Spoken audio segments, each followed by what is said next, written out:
Just moments ago, Iran's new supreme leader released his first public statement since being appointed. He said the Strait of Hormuz will remain closed and Iran will use it as leverage. He also said that Iran's attacks on its Arab neighbors will continue and that avenging the blood of your martyrs, in his words, will be a top priority, referring to that school attack that killed at least 175 people, many of them children. The Supreme Leader also suggested other fronts could be activated. This is according to a translation by the Associated Press. Unclear what he means by other fronts, but there's certainly been concern about sleeper cell attacks elsewhere in the world. Iran's new supreme leader just released a message threatening to keep the Strait of Hormuz closed, vowing to continue attacks on Arab neighbors and warning that other fronts could be activated. One problem: nobody has seen him since the initial American attacks. The message was delivered off camera. No video, no proof of life.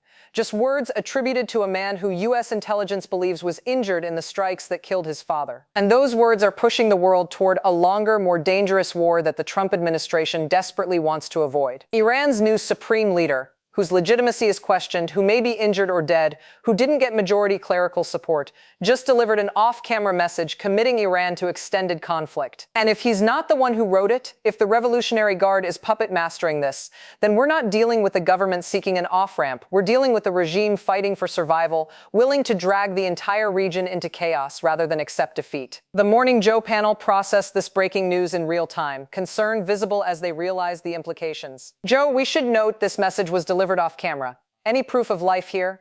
U.S. officials believe he was injured in that initial wave of attacks, not clear how badly. No one has seen him since. The new supreme leader of Iran has been invisible since the war started. That's not how confident regimes operate. That's not legitimate leadership. That's how puppet governments controlled by military forces operate. And the content of the message makes it even more ominous. The Strait of Hormuz will remain closed and Iran will use it as leverage. Attacks on Arab neighbors will continue. Avenging the blood of your martyrs will be a top priority. The Strait of Hormuz, critical choke point for global oil supply. Iran threatening to keep it closed and use as leverage. This isn't just regional. It's a global crisis affecting gas prices in America, heating costs in Europe, economic stability across every continent. And they're not threatening temporary closure until negotiations.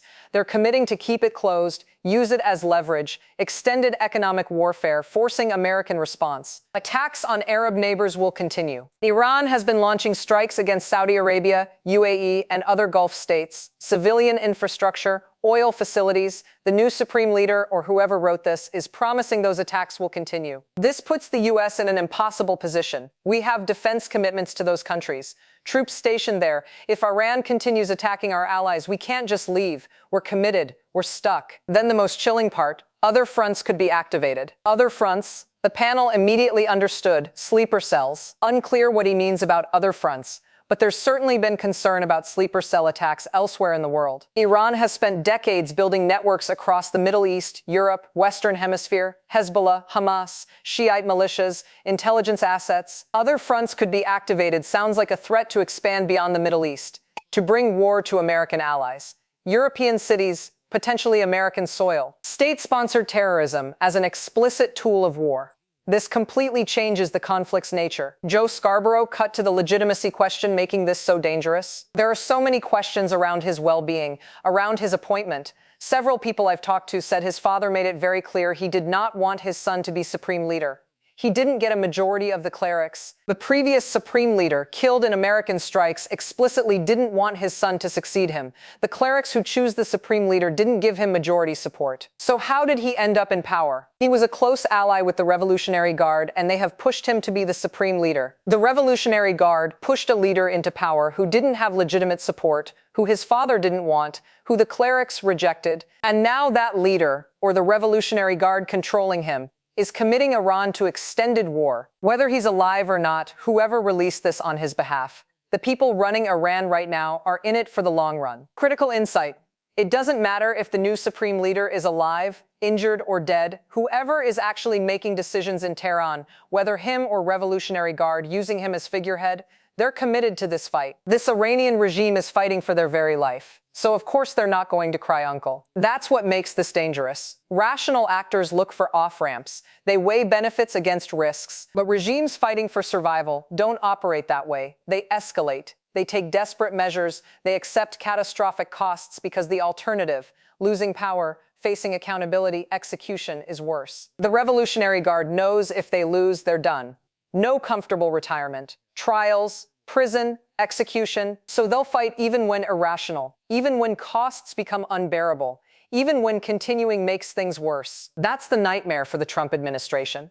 They expected quick victory, decapitation strikes, regime collapse, a clean win before midterms. The White House would like to find some sort of off-ramp, like to find some sort of win, particularly with concerns about the price of oil and markets. The White House wants an off-ramp. They want to declare victory and get out before midterms, before oil prices devastate the economy, before American casualties mount. But Iran just made that impossible. This makes it harder. It makes it harder to declare a win and leave if the regime in some way or another is still in charge. How do you declare victory when Hormuz is closed, when oil prices are skyrocketing, when Iran is attacking American allies, when the regime you claim to defeat is still making threats? And if they're blocking the straits and they're blocking the flow of oil, then the last thing we can do is leave, and leave them in a stronger position than they were before the war. This is the trap. Iran is using Hormuz to ensure America can't leave without looking defeated. Leaving while they're blocking global oil supply, attacking allies, threatening other fronts. We didn't win, we lost. Or fought to a stalemate, letting Iran claim victory. Politically catastrophic for Trump, he promised quick, decisive victory, said his action would restore American strength, committed to this war as demonstration of power. Leaving while Iran is defiant, attacking, controlling Hormuz, opposite of the narrative he needs. So what's the alternative? It will suggest that we'll have to escalate our efforts, perhaps provide naval escorts for those ships. Escalation. More American involvement. Naval forces in the Strait of Hormuz escorting commercial ships, which means inevitable confrontations with Iranian forces, which means American casualties, which means a war that gets bigger instead of smaller. That's not the off-ramp the White House wants. That's the exact opposite. That's getting pulled deeper into a conflict that's already more difficult and costly than they expected. And the midterm elections are 7 months away. 7 months for this war to drag on, for costs to mount, for body bags to come home, for oil prices to devastate American consumers. Republicans are already worried about losing the House. The polls are terrible. Trump's approval is underwater. They need something to change the narrative. But Iran just ensured that this war won't be the political victory Trump was counting on. Instead, it's becoming a political liability that gets worse every day the conflict continues. The Supreme Leader's message, whether he actually wrote it or the Revolutionary Guard is puppeting his corpse, commits Iran to exactly the kind of extended conflict that destroys American presidents. Vietnam, Iraq, Afghanistan, the wars that drag on without clear victories, without exit strategies, without the clean resolution that allows leaders to claim success. Iran is baiting us into another one. And the Trump administration, having committed to this fight, having promised victory, having staked political credibility on decisive action, they don't have good options. Leave while Iran is defiant? Political disaster. Trump looks weak, defeated, unable to follow through. Stay and escalate? Economic disaster as oil prices soar. Military disaster as American forces get pulled deeper into regional conflict.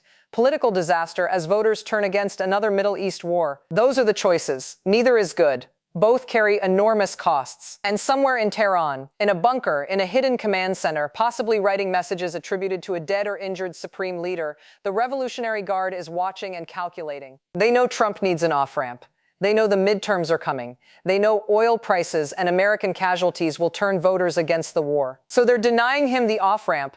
They're keeping Hormuz closed. They're continuing attacks. They're threatening other fronts. They're betting that Trump will break before they do, that American voters will force a withdrawal before the Iranian regime collapses. And if they're right, if this turns into a prolonged conflict that Trump can't win and can't escape, then they've achieved something remarkable. They've survived. They've resisted the world's most powerful military. They've demonstrated that America can't just topple regimes whenever it wants. And they've potentially destroyed Trump's presidency in the process. That off-camera message wasn't just a commitment to continued fighting. It was a strategic calculation about American politics, about midterm elections, about the limits of military power when fighting an enemy with nothing left to lose. The Revolutionary Guard is fighting for survival. Trump is fighting for political victory. Those are very different motivations, and history suggests that people fighting for survival are willing to accept costs that people fighting for political advantage aren't. 7 months until the midterms, the Strait of Hormuz closed, oil prices rising, Iran attacking American allies, threats of other fronts being activated, and an American president who promised a quick victory discovering that wars are easier to start than to end. Subscribe because this conflict is escalating in exactly the ways the White House feared, and the political consequences will reshape American foreign policy for years. Share this everywhere because Iran just committed to a long war while Trump desperately needs a quick exit. Thanks for watching.